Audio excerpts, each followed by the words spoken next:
moi, comme je dis souvent, combien me rapporte le problème? Si tu me dis en face, tu vas avoir que des problèmes à gérer plein de gens et à la fin du mois, tu as 50 000 euros, ça vaut le coup. Mais si tu vas te taper tous ces problèmes pour à la fin prendre quoi, 2500, autant rester salarié. Ouais, c'est clair. Et c'est pour ça, oui, si tu n'as pas remarqué, dans le salariat, tu as des gens, ils ne veulent pas évoluer. Ouais. Tu as remarqué? Il y a plein de gens, il est là, il touche 2000, il dit attends, on va te mettre manager. Tu sais qu'en France, par exemple, il y a une pénurie de managers dans tous les domaines. J'en trouve pas. Donc en fait, on va dire attends, on va te rajouter 500 euros par mois, tu vas être manager, tu vas gérer l'équipe de 5. Il dit non, là je suis à 1009, laisse-moi, je suis bien. C'est clair. À 18h, je rentre chez moi, je regarde Netflix, ça me suffit. Ouais. Je veux pas tes 600, 700 euros en plus par mois pour gérer tous ces gens. Ils sentent la douille. La douille à l'arrêt. Tu vas gagner un peu plus pour te taper tous les problèmes et les responsabilités qui vont avec. Ouais. Ça n'a pas de sens. C'est pour ça que je dis, voilà, moi, c'est ça que je dis, c'est combien ça me rapporte. Un problème, combien il me rapporte. Moi, ça me dérange pas. Demain, tu es manager, tu te lèves à 6h du mat, tu te couches à 1h et tu vas gérer 100 personnes. Mais combien ça rapporte? Si c'est tout ça pour prendre 2, 3 000, 4 000 euros, en vrai, ça n'a pas de sens. Donc, il y a risk-reward. Toi, c'est problème-reward. Exactement. Problème-reward. Combien me rapporte ce problème? Il faut que ça en vaille la peine, non? Ouais, bah c'est clair. C'est une mal de tête de les gérer. Hein. Tu sais, quand tu goûtes à d'autres business, je vais te dire franchement avec le recul, quand tu goûtes à d'autres business, à d'autres activités, moi qui ai commencé avec la restauration, où plein de potes me disaient « Mais pourquoi tu as choisi ce domaine ?» C'est de l'esclavage moderne. C'est très dur, la restauration. Et t'es dedans, tu le sais. C'est dur. C'est l'hygiène, c'est les problèmes. Quand tu goûtes à d'autres activités... Libération. Ouais, libération. Quand tu goûtes à d'autres pays, libération. Ouais.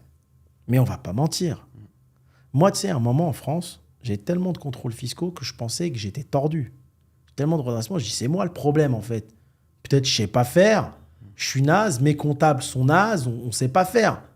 Et en fait, je vois tous mes potes, contrôles fiscaux, tout le monde en fait. Et quand j'ai commencé à aller vers d'autres pays, alors j'ai eu des contrôles, mais c'est eux qui m'ont redonné de l'argent. Je dis en fait, je suis pas si mauvais que ça en fait. C'est pas moi le problème. Tu vois ? D'autres pays où tu n'as jamais de contrôle. Ouais.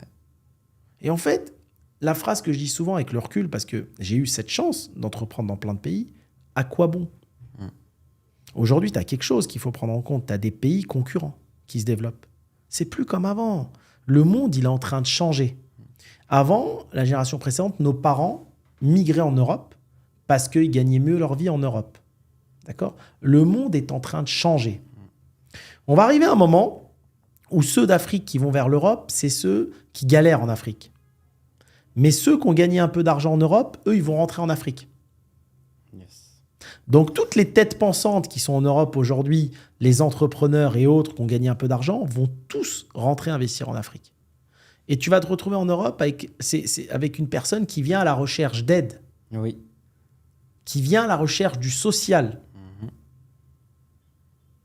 C'est comme ça, j'ai l'impression que la migration va se faire. Donc, tous ceux qui créent de la richesse sont en train de quitter l'Europe. Ouais. Et être remplacés par les gens qui viennent, qui ne sont pas créateurs de richesse, malheureusement, parce qu'ils n'ont pas le mindset pour, mais qui sont plus là pour un aspect social et autres. Est-ce que ces gens-là, ils vont pas aller en Europe pour toucher le revenu universel?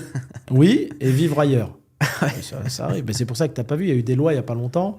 Il faut que tu sois 9 mois par an, par exemple en France, si tu veux toucher ton RSA, tes trucs, etc.